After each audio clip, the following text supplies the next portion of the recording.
ఒడిషా పూరి శ్రీక్షేత్ర రత్న భాండాగారంలో ఏముందనేది ఇప్పుడు దేశవ్యాప్తంగా జరుగుతున్న చర్చ. ఎందుకంటే ఈ గుడి లోపల గర్భగుడిని దాటి ఓ రహస్య గది ఉంది. ఆ రహస్య గదిని చేరుకోవాలి అంటే సొరంగ మార్గమే దారి. అంతా చీకటి, చుట్టూ రాతి శిలలపై పాములు, గది చుట్టూ భీకరమైన నాగుపాముల బొసలు. ఆ గదిని కాపాడేందుకు రక్షణగా విమలాదేవి, మహాలక్ష్మిలు చెరోవైపు ఉన్నారు. వారే ఈ శ్రీచక్రానికి నాగుపాముల రూపంలో రక్షణగా ఉన్నారనే నమ్మకం కూడా ఉంది. ఇక్కడకు సామాన్యులు వెళ్ళలేరు. అందుకే ఎన్నాళ్ల పాటు భద్రంగా ఉంది. ఎందుకంటే ఎటు నుంచి ఏ పాము కాటేస్తుందో తెలియదు. చుట్టూ చీకటి, అలాగే ఓ రకమైనటువంటి భీకరమైన వాసన. ఆ భాండాగారమే ఓ మిస్టరీలా ఉంటుంది. ఇక సొరంగ మార్గానికి వెళ్లే దారి పెద్ద తలుపులతో, ఇనుప కడ్డీలతో భద్రంగా తాళం వేసి ఉంది. మరి ఆ గదిలో నిజంగానే రత్న భాండాగారం ఉందా అంటే మాత్రం ఉంది. ఎంతుంది, ఏమున్నాయనేది మాత్రం ఎవ్వరికీ పూర్తిగా తెలియదు. గతంలో అంటే 1978లో దీన్ని తెరిచారు. నాడు పూరి జగన్నాథుడికి చెందిన వెలకట్టలేని విలువైన ఆభరణాలను 5 చెక్కపెట్టెల్లో దాచి ఉంచి రహస్యంగా భద్రపరిచారు. దానిని నాడు లెక్కించారు. కానీ దాని విలువ వివరాలు బయటకు చెప్పలేదు. మళ్ళీ అధికారులే వాటిని సీల్ చేసి గదిలో పెట్టేశారు. వీటికి చెందిన 2 తాళం చెవులు ప్రభుత్వ ట్రెజరీలో భద్రపరిచారు. ఒకటేమో సొరంగ మార్గంలోకి వెళ్లేది, రెండవ తాళం చెవి మాత్రం శ్రీచక్ర రత్న భాండాగారం గది. పూరికి ఇంత సంపద ఎక్కడి నుంచి వచ్చిందంటే మాత్రం ఎక్కువగా రాజుల నుంచే వచ్చింది.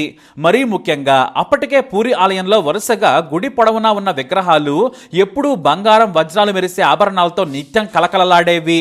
ఇవన్నీ కూడా దక్షిణ రాష్ట్రాల్లోని ప్రముఖ ఆలయాల నుంచి నాడు రాజులు బలవంతంగా దోచుకుని వచ్చినవే. మరీ ముఖ్యంగా నాటి పూరి రాజు కపిలేంద్ర దేవ్ తూర్పు, దక్షిణ రాష్ట్రాలపై దాడులు చేసి విజయం సాధించారు. ఆ హాయంలో లెక్కలన్నంత సంపదను ఆయన ఆయా ప్రాంతాల నుంచి ఎత్తుకొచ్చి పూరి ఆలయంలోని తమ ఇష్టదైవమైన జగన్నాథుడికి సమర్పించారు. ఆ తర్వాత పురుషోత్తం దేవ్ కూడా దేవాలయాల నుంచి తెచ్చిన ఏ ఆభరణమైనా సరే మళ్లీ పూరి జగన్నాథుడికే సమర్పించేవారు. తమ దగ్గర ఉంచుకుంటే పాపమని వారు బలంగా నమ్మేవారు. దీంతో ఆలయంలో కళ్ళు చెదిరే, ప్రపంచంలో లేనంత వజ్రాభరణాలన్నీ కూడా ఒక్కచోటనే ఉన్నాయనంత కీర్తి వచ్చింది. ఇందులో మనకు తెలిసి 34 రత్న కిరీటాలు, వందలాది స్వర్ణ సింహాసనాలు, మహాలక్ష్మి వడ్డానాలు, పసిడి విగ్రహాలు, దేవతల చేతికి వేసుకునే బంగారు కడియాలు, ఇలా ఒకటేమిటి ఎన్నో ఉన్నాయి. మామూలుగా ఆభరణాలంటే ఎక్కడైనా కూడా గర్భగుడిలోని స్వామివారికే ఉంటాయి. కానీ పూరి ఆలయం విశిష్టత వేరు. గర్భగుడి నుంచి ముందు ద్వారం వరకు వరుసగా కుడి ఎడమల వైపు కళ్ళు మిరిమిట్లు గొలిపే బంగారంతో అలంకరించబడి ఉండేవారు. ఎన్నో శతాబ్దాలు ఈ పూరి ఆలయం గొప్ప దేవతామూర్తిగా, కోరికలు తీర్చే దేవుడిగా పేరు తెచ్చుకున్నారు. కానీ ఎప్పుడైతే ముస్లిం రాజుల దండయాత్రలు మొదలయ్యాయో అప్పుడే నాటి రాజులు భయపడ్డారు. వెంటనే గుడిలోనే సొరంగాలు తవ్వారు. ఆ సొరంగాల్లోనే రహస్య గదులను ఏర్పాటు చేసి వాటిలో ఈ సంపదను దాచారు. అయితే ముస్లిం రాజుల కాలంలో చాలా వరకు బయట ఉన్న బంగారు, వజ్రాభరణాలు దోపిడీకి గురయ్యాయి.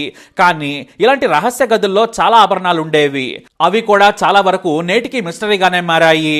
ఎందుకంటే పూరి ఆలయంలోని సంపద గురించి తెలియగానే చాలా ఆలస్యంగా బ్రిటిష్ వారు దాడి చేశారు.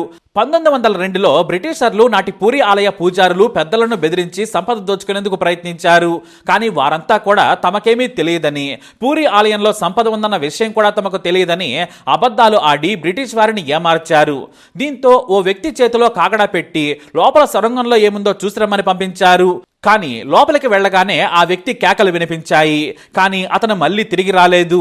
అతను ఏమయ్యాడంటే మాత్రం ఎవ్వరికీ తెలియదు. బహుశా ఆ రోజుల్లో వందలాది సర్పాలు అందులో ఉండేవని పేరు. వాటి కాటుకు బలై ఉంటాడు. అయితే ఇక్కడ చెడు ఆలోచనతో ఎవరైనా సరే ఆ సొరంగంలోకి వెళ్ళినా కూడా తిరిగి రారు అనే నమ్మకం ఉంది. జనాల్లో కూడా ఈ నానుడి బాగా ఉండేది. అందుకే సామాన్య ప్రజలు కూడా ఆ స్వామి సొరంగం వైపు కన్నెత్తి కూడా చూసేవారు కాదు. దొంగలు కూడా భయపడేవారు. ఇక ఆ వ్యక్తి లోనికి వెళ్లి వెనక్కి రాకపోవడంతో బ్రిటిష్ పాలకులు భయపడ్డారు. తమ వారిని వెళ్లమన్నా కూడా ఎవరూ వెళ్లలేదు. దీంతో ఆ తర్వాత తమకు సంపద లేకున్నా పర్వాలేదు, ప్రాణాలు ఉండాలనుకున్నారు. అలా బ్రిటిష్ వారికి పూరి ఆలయ రత్న భాండాగారం సంపద మాత్రం చేతికి చిక్కలేదు. అయితే ఇప్పటికీ కూడా మనకు తెలిసింది ఒకే రహస్య గది. అధికారులు ఎంత ప్రయత్నించినా కూడా ఆ మిస్టరీ రూమ్లను కనిపెట్టలేకపోయారు. బహుశా భూమి లోపల ఉండి ఉంటాయి ఆ గదులు. కానీ వాటి దారెటు ఇప్పుడు తవ్వలేని పరిస్థితి. ఏమాత్రం ప్రయత్నం చేసినా కూడా సొరంగం కూలిపోతుంది, ఆలయం కూడా దెబ్బతింటుంది. వాస్తవానికి శ్రీక్షేత్రం ఆవరణలోనే రహస్య గదులున్నాయి. కానీ వాటికి దారులు తెలియవనేది అందరూ చెప్పుకునే మాట మాత్రమే కాదు, వాటికి ఆధారాలు కూడా ఉన్నాయి. కానీ మార్గం మాత్రం చిక్కడం లేదు. ఒక్క గదిలోని 5 పెట్టెల్లోనే ఎంత సంపద ఉంటే ఇంకా రహస్య గదులు ఎన్ని, వాటిలోని సంపద ప్రపంచ సంపదకు సరిసమానంగా ఉంటుందా అనేంత నమ్మకం ఉందంటారు అధికారులు. కానీ మార్గం కనిపించడం లేదు. ఒకటే సొరంగ మార్గం, కానీ ఒకటే గది కనిపిస్తోంది. అయితే ఇప్పుడు మరో గది రహస్యం ఉందా అనే డౌట్ కూడా అధికారులకు వచ్చింది. ఎందుకంటే జూలై 14వ తేదీ 2024న ఆదివారం పూట 1:28 రహస్య గదిని తెరిచేందుకు ఏర్పాట్లు జరిగాయి. ఎందుకంటే తాళం చెవి దొరకకపోవడంతో గతంలో నవీన్ పట్నాయక్ సర్కారు ఆ ప్రయత్నం విరమించింది. కానీ ఆ తాళం చెవి తమిళనాడుకు వెళ్ళిందని నాడు ప్రధాని మోడీ ఆరోపణలు చేయడంతో ఆ పూరి సంపద మీద అందరికీ ఆసక్తి కలిగింది. తాము అధికారంలోకి వస్తే పూరి ఆలయంలోని సంపదను బయటకు తీస్తాం, మొత్తం లెక్కించి మళ్లీ భద్రపరుస్తామని చెప్పుకొచ్చారు మోడీ.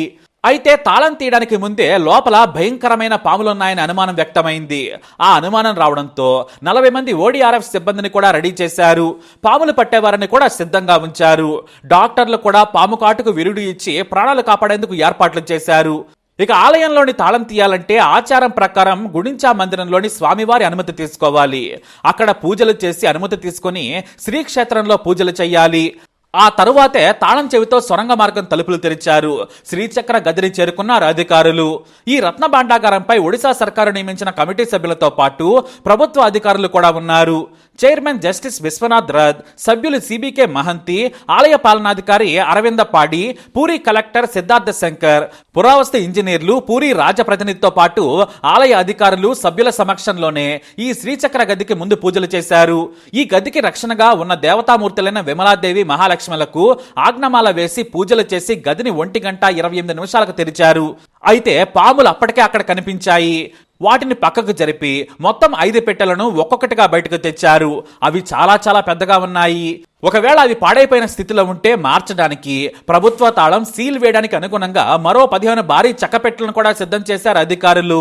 5 భారీ పెద్ద పెట్టెలను బయటకు తీసుకొచ్చి రహస్య ప్రాంతంలోని గదికి అందరి ముందే తీసుకెళ్లారు. ఈ ప్రక్రియను మొత్తం వీడియో తీసుకున్నారు.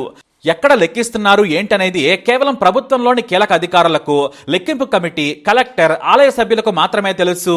మరి లోపల ఏముంది, ఎన్ని లక్షల కోట్ల విలువైన ఆభరణాలు ఉన్నాయి, వీటి లెక్కింపు ఎప్పటి వరకు పూర్తవుతుందనే వివరాలు మాత్రం ఇంకా బయటకు చెప్పలేదు. 1978లో దాదాపు 70 రోజులు లెక్కించి వాటిని భద్రపరిచారు.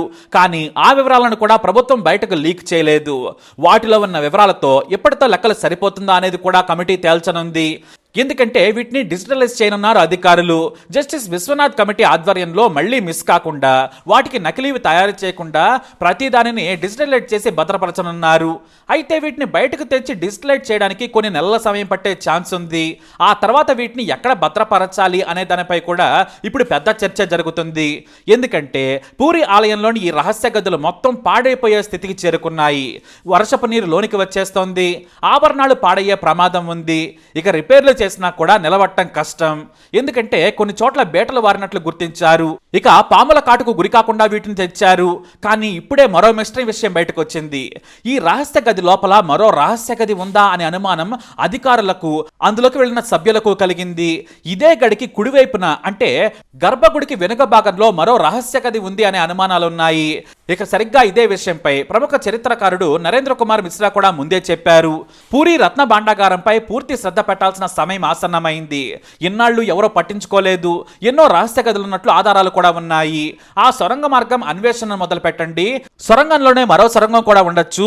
ఆ సొరంగానికి రహస్య గదులకు లింక్ ఉంటుంది. కానీ అక్కడ గది ఉన్నట్లు గుర్తించాలంటే ఎంతో నైపుణ్యం మాత్రమే కాదు, చాలా సమయం కూడా పడుతుంది. ముందు ఈ రహస్య గదిలోనే మరో సీక్రెట్ రూమ్ కూడా ఉంది. దాన్ని కూడా అన్వేషించి గుర్తించాలని కోరారు. ఎందుకంటే గతంలో ఆంగ్లేయులు ప్రాణభయానికి వెనక్కి తగ్గారు. మనుషులనే వారు నాడు వెళ్ళలేకపోయారు. వేలాది సర్పాలతో గుడిలోని సొరంగ మార్గం భీకరంగా ఉండేది. అందుకే ఆంగ్లేయుల నుంచి ఈ సంపద మనకు దక్కింది. లేదంటే నాడే దోచుకునేవారు. ఇప్పుడు రహస్య సొరంగ మార్గాలు, రహస్య గదులను గుర్తించుకుంటే భవిష్యత్తులో చాలా కష్టం. ఇప్పటికే ఆలయం సొరంగ మార్గం బేటలు వారింది. ఇప్పుడు గాని గుర్తించలేదంటే భవిష్యత్తులో ఇక ఎవరూ ముట్టుకోలేరు. ఆ కళ్ళు చెదిరే సంపదంతా భూగర్భంలో కలిసిపోతుందని ఆయన భయపడుతూ ఆందోళన వ్యక్తం చేశారు. కానీ కమిటీ మాత్రం తమకు ప్రభుత్వం అప్పగించిన పనిని ముందు పూర్తి చేయాలి, ఆ తర్వాత ఏదైనా ప్రభుత్వ నిర్ణయమేనని మీడియాకు తెలపడం విశేషం. మరి ఆ కళ్ళు చెదిరే సంపద దొరుకుతుందా? అది దొరకాలంటే మిస్టరీ దారులు, మిస్టరీ గదుల ఆచూకీ తెలియాలి. కానీ నాడు రాజులు తెలివిగా ముస్లిం రాజుల నుంచి కాపాడేందుకు చేసిన ప్రయత్నంతో ఎవరూ గుర్తించలేకపోయారు. మరి మనం గుర్తించగలమా అంటే మాత్రం కాలమే సమాధానం చెప్పాలి.